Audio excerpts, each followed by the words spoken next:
Game. Ito, interesting to ha. Tingnan niyo ha, okay? Game. So, kamusta po mga ka-Streetwise? Ako po si Takero Miyamoto at welcome po sa aking munting channel. So, mga babayan, no, ito ha. So, umuusad na po yung kaso ni Trillanes laban kay Harry Roque regarding nga po dito sa cyber libel. Okay? Na mukhang kakaharapin ko rin po. So, ngayon mga kababayan, dahil nga po sa umuusad na nga po yung kaso ni Trillanes kay Harry Roque, sumagot na po itong si Harry Roque. So ang sabi nga ni Harry Roque, isa daw po itong parte ng kanyang freedom of speech at wag daw pong balat si Boys daw po si Trillanes. Pero mga kababayan, no, medyo inungkat ko po ito, no, na mukhang dihado po talaga. Mukhang matatalo po talaga si Harry Roque dito. Okay? So pag-usapan natin 'yan, no. So ngayon ito no, pakita ko sa inyo 'to. So ito nabalita ito kanina. Kanina lang 'to nabalita, no. So Roque files counter affidavit versus Trillanes libel raps, no. So takto June 23, 2024. Okay. So nagharap pa na sila dati, no. O, di ba? So sabi dito, no, former presidential spokesperson Harry Roque has filed a counter affidavit in response to the libel charges against him by former Senator Antonio Trillanes IV. In 26 page, no? Kita nyo, no? 26 page. In the 26 page counter affidavit filed by Roque before the office of the city prosecutor dated July 18, he said that his pronouncement concerning the backroom channel mission regarding to Scarborough Shoal is a criticism for Trillanes' conduct as a public official. Okay. So ngayon mga kababayan, ang sabi ni Harry Roque, criticism lang daw po yun. Yun nga lang mga kababayan, nakakuha po tayo ng copy ng video ni Harry Roque kung bakit po siya kinasuhan. So panoorin natin mamaya yon. So tingnan natin mga kababayan, at gusto ko rin malaman po yung opinion nyo po kung ito ba ay pasok sa cyber libel o hindi. Okay? And then himay-himayin natin yan. So tandaan nyo ang sabi ni Harry Roque, part ng criticism, yung ginawa niyang pagbanggit sa kanyang video regarding nga po sa Scarborough Shoal at saka sa backdoor channel nga po ni Trillanes noong 2012, no? 12 or 13, no? Whatsoever, no? So sabi dito, absent any proof of factual malice in the alleged libelous statement in my video, there is no cyber libel or libel since an essential element of the crime is missing in the statement made in the video. It read. So ngayon, nasabi ni Harry Roque, wala naman daw pong elemento ng krimen ng cyber libel dun po sa video niya. Okay? So, teka lang, So, continue pa natin, no? Aside from Roque, Trillanes also filed case against pro-Duterte vloggers and host Sunshine Media Network International over persistent attacks and fake news on May 14, diba? So, ito. Actually, ito yung affidavit ni ni Roque pala. So, Trillanes, complainant, Harry Roque. Yan, ito yung counter affidavit. No. So, ito So, ang ayoko na basahin ayoko na basahin ng buo yan kasi masyadong mahaba. So, ang point dito ni Harry Roque, hindi naman daw po paninira yung ginawa niya. Okay. So, ngayon tingnan nyo to panoorin nyo itong video na to. So, ito po yung video ni Harry Roque. Tignan nyo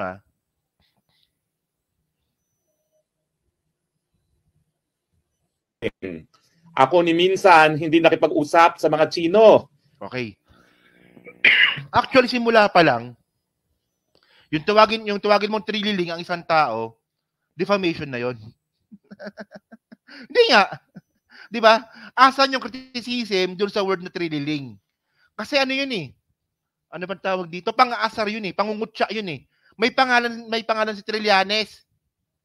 Ang pangalan niya nga, Antonio Trillanes IV. Tapos sinawag mong trililing. O so doon pa lang, talo ka na. Asan yung criticism dito, Roque? Nung tinawag mong trililing.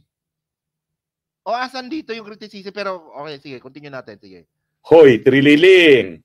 Ako ni minsan hindi nakipag-usap sa mga Chino. So tandaan nyo ito yung video, isa sa mga video kung bakit nakasuhan si Harry Roque. Ito yun. Nung panahon ni Presidente Duterte, ni minsan, walang teritoryong nawala. Pero ikaw, ilang beses ka nagbalik-balik sa China, ang resulta, nawala sa atin ang Scarborough Shoal. Oh, yan, okay. Sabit ka na dito. Sabit ka na dito. Kasi ang sabi ni Harry Roque, nung nakipag-usap daw si Trillanes, si Trililing, sa China, nawala daw po yung Scarborough Shoal. Ang tanong, nawala ba?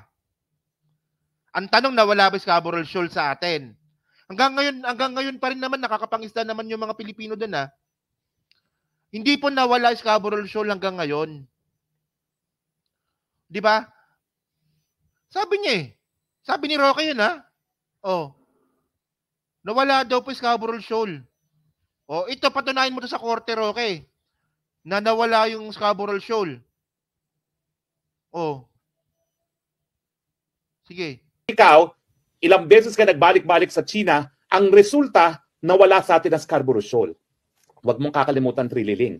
Matapos na ikay magbalik-balik sa China, hindi lang nawala ang Scarborough Shoal, nagsimula na ang problema natin sa Pilipinas. Na para bagang binaliwala na ng Pilipinas ang ating mga pag-aangkin sa karagatan at isla. Pakikita nyo, di ba? Parang baliktad ata, no? Parang baliktad eh. Kasi nung nanalo po tayo sa UNCLOS 2016, pag-upo ni Digong, ayun po yung nabaliwala. Ayun po yung nabaliwala. So ano yan? So Roque, yung sinasabi mong criticism, hindi yung criticism tong ginawa mo dito. Akusasyon. Akusasyon yon. Yung akusasyon mo na nawala is Scarborough Shoal sa Pilipinas. So asan yung ebidensya mo na nawala is Scarborough Shoal? Nung nakipag-usap si Trillanes. Oh, di ba? Ikaw ang pumasok sa secret agreement. Sa katotohanan, ibubulgar na sana ni Senate President Enrile nung siya ay nasa Senado ba kung ano pa yung pinasok ninyo. Okay yan, oh. So ngayon, ang ginagamit niyang pangalan ngayon si Enrile. Si Enrile yung ginagamit niyang pangalan. So pupuntahan natin mamaya si Enrile. Kung totoo ba talaga may alam si Enrile diyan po sa secret agreement nga ni Trillanes na sinasabi nga po ni Harry Roque. O, di ba? Sige, sige.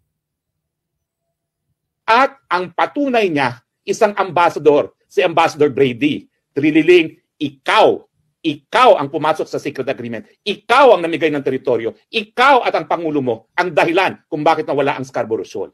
Bakit mo sasabihin na nagkaroon? O, di ba? O, asan yung pasok na pasok sa cyber libel yan? Sabi ko sa inyo eh. Iba yung criticism eh. Hindi ka man lang nagtanong eh. Dapat nagtanong ka, Roque. Abogado ka pa naman eh. Akala kasi ni Harry Roque, hindi siya kakasuhan. Di ba? Akala kasi ni Harry Roque, hindi siya kakasuhan. Kinasuhan pala siya. O, so magharap kayo sa korte. O, ang daming grounds nito, oh. Puro akusasyon. Sige, sige. Ng secret agreement ng Presidente Duterte, walang teritoryong nawala kay sa Pilipinas ng panahon ni Presidente Duterte. Ikaw ang pumasok sa secret agreement.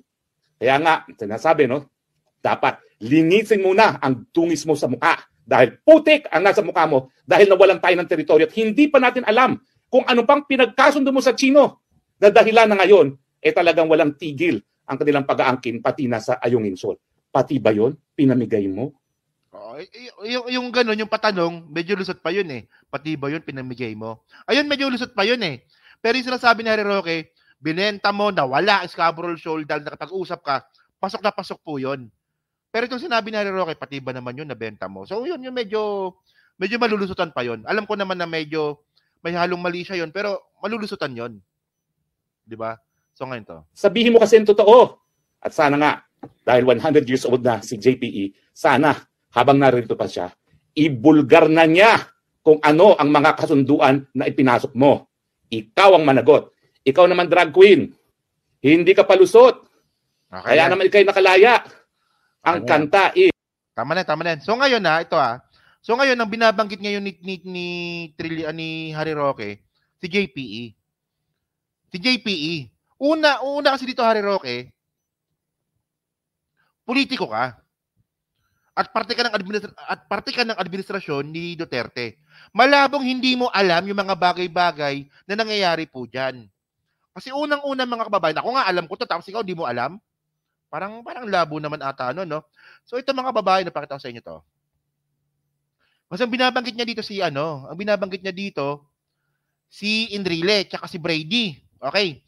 So ngayon mga kababayan kasi, yung sinasabi po kasi ni Enrile at naging basihan po ni Enrile kung bakit nga daw po binenta ni Trillanes, kung bakit nga daw po binenta ni Trillanes yung Scarborough Shoal, dahil po sa Brady Notes.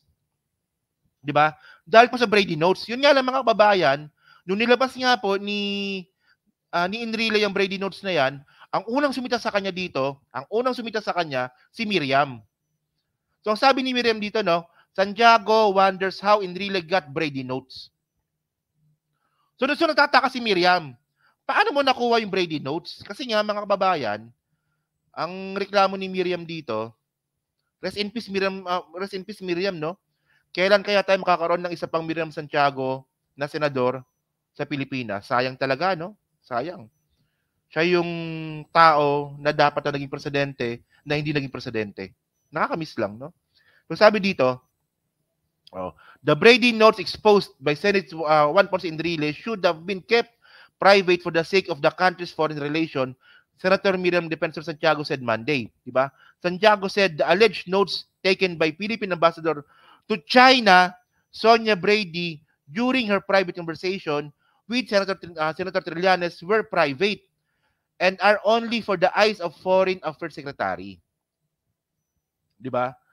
So yung ambassador po ng China na, 'di ba, na sinasabi na siya daw po nag-leak nito. So ngayon mga kababayan, ang point kasi dito mga ka-streetwise, bakit ito yung point eh. Ito yung sinasabi kong point dito eh. Yung ginamit po na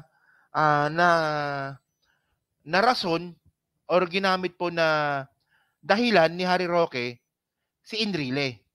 At ang ginamit naman po ni Enrile yung Brady Notes. Yun nga lang mga kababayan, sabi naman ni Trillanes, si Ambassador Brady po ay wala po sa secret agreement. Hindi po siya kasama sa backdoor meeting. Nakita niyo mga kababayan, ito sabi ni Trillanes, no? Why did I bypass Ambassador Brady? Check your facts, Mr. Enrile. Ambassador Brady first went to Beijing in early August or late July. When I was wrapping up the back channel talks, she was never present at any back channel meeting from May to July. So sabit nga na dito, Roque. 'Di ba? Kasi nakita natin kanina sa video ni Harry Roque, ang ginagamit niyang reference si Enrile. At yung ginamit naman na reference si Enrile, si Ambassador Brady. Yun naman pala, si Ambassador Brady naman pala, hindi naman pala kasama sa backdoor meeting. So, palpak si Harry Roque. Di ba? Palpak. So, bakit ginagamit ni Harry Roque si Enrile na wala naman palang malinaw na ebidensya? Tayo nga alam natin to eh. Si Harry Roque pa kaya hindi niya alam. Medyo, di ba? Medyo BS ng konti to, no? And then mga kababayan, hindi pa yan. So ito yung video po mga ka-streetwise, no, na nag-usap si Digong at saka si Enrile noong 2020. So dito papatunayan ko sa inyo mga kababayan na wala talagang alam si Enrile. Wala pong alam si Enrile regarding po sa backdoor channel po na ginawa po ni Trillanes. So ang point dito, paninira lang talaga yung ginawa ni Roque kay Trillanes. Ayun to, panoorin nyo to ha. Tingnan nyo to. Ano ba? Ito, sige. Mr. President, to me was why Trillanes and not someone else? From the Why? Foreign Service. Why Trillanes? Of the senators who were incumbent at the time, why was Trillanes selected as the negotiator for Aquino? And where did Trillanes get the influence over some authorities in Beijing in those days? Yes, sir. I understand That is that the puzzle to me. he traveled to China 16 times, and during his last visit, the 16th visit, shortly, sir, but 2 days after, we Well- lost the Scarborough Shoal. Maybe he should explain to the Oh, 'di ba si Duterte din sinabi ni Duterte, we lost the Scarborough Shoal, no?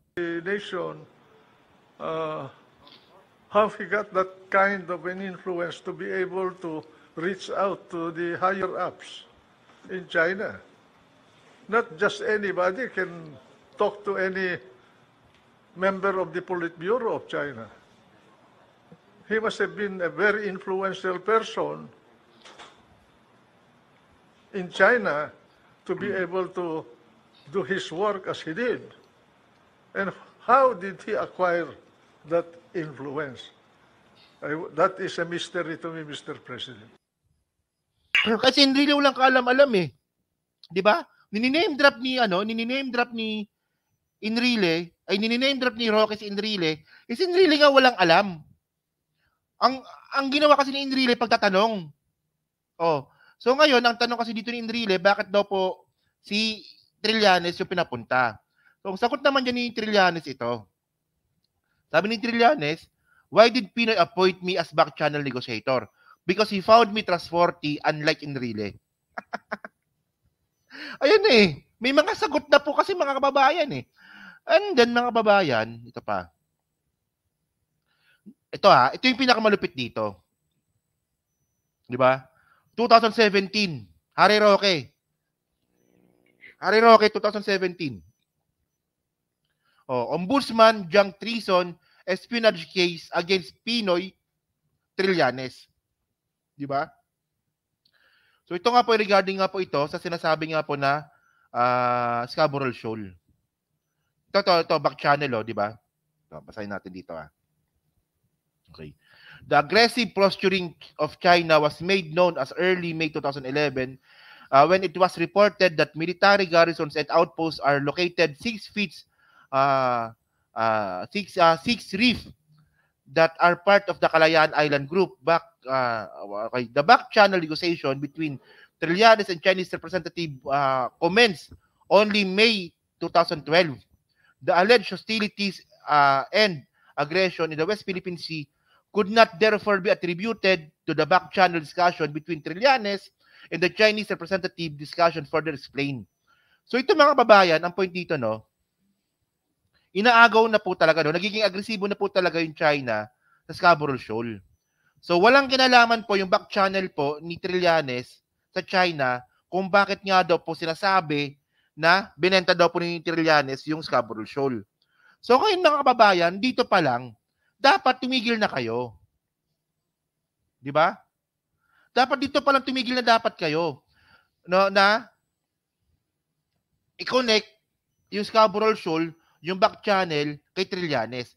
Kasi kinasuhan na nga eh. 'Di ba? Kinasuhan na nga mga kababayan eh. So okay sana kung hindi kinasuhan, walang desisyon ng korte, yun nga lang po kinasuhan ni Digong and then binasura lang po yung kaso. So malabong hindi po alam ni Harry Roque na na-dismiss po yung kaso ni Trillanes regarding po diyan sa treason sa pagbenta nga daw po sa Scarborough Shoal. So, 'di ba? Malabo naman hindi alam ni Harry Roque to. Tayo nga alam natin to eh. Oh. So, ayan ang hirap eh. So ngayon mga kababayan, base po kanina sa video na pinakita ko sa inyo, and then base din po dito po sa mga binabanggit nga rin po ni Harry Roque at sa mga instances nga po na pag name drop nga ni Harry Roque kay Enrile, mukhang mahihirapan po ata na makalusot si Harry Roque dito po sa cyber libel po na kinaso ni Trillanes. Ang daming grounds eh. Kasi paano papatunayan ni Harry Roque na nawala yung Scarborough Shoal? Paano patutunayan ni Harry Roque na sa backdoor channel nga po ni Trillanes, doon po nawala yung Scarborough Shoal? Not unless na ang intention po ay paninira. Di ba? So, ayan ang problema mo dyan. Sagutin mo sa korte yan. O, di ba? So yun mga kababayan, no? So dyan po sa 1,000 po na nanonood ngayon, sa hindi pa po nakakapag-like, palike na lang po ng video po na to, dyan po sa Team Replays, ano nga po masabi nyo nga po dito, sa mukhang dihado po talaga sa tingin ko, no? Mukhang aakyat po sa korte itong kaso nga po ni Trillanes kay Harry Roque. Ayan po kasi ang problema pag sa sobrang daldal at ang akala mo, hindi ka papatulan. Kasi may ganun mga kababayan eh. Na ang akala mo, sige, magsa-cyber libel lang ako, hindi naman ako papatulan yan eh. Eh yun pala, pinatulan ka pala, kinasuhan ka pala. So, di ba? Sa korte nila kayo mag-usap. So kayo ba naniniwala ba kayo, no, base dito sa mga pinakita natin, na may grounds ba talaga or posible talagang umakyat sa korte itong kasong sinampa po ni Trillanes kay Harry Roque? So pa-comment na po sa baba at binabasa ko pong lahat yan. So thank you mga kababayan. So meron pa tayong last topic, no. So maraming salamat sa inyong lahat, no. So hello po Ma'am Joanna, maraming salamat po, no. Ikaw Digonyo ang humarap sa investigasyon, sabi po ni Mama Iqbal. Hello po. So sabi ni Patrick Lopez, meron daw po. Sabi ni Baby Ruth, kala kasi ni Roque, ayun nga eh. Akala niya kasi hindi siya papatulan, eh pinatulan. Tapos pasok pala sa cyber libel yung ginawa niya. So yari siya dito. 'Di ba? So ito, next topic tayo, no. Ito. Okay.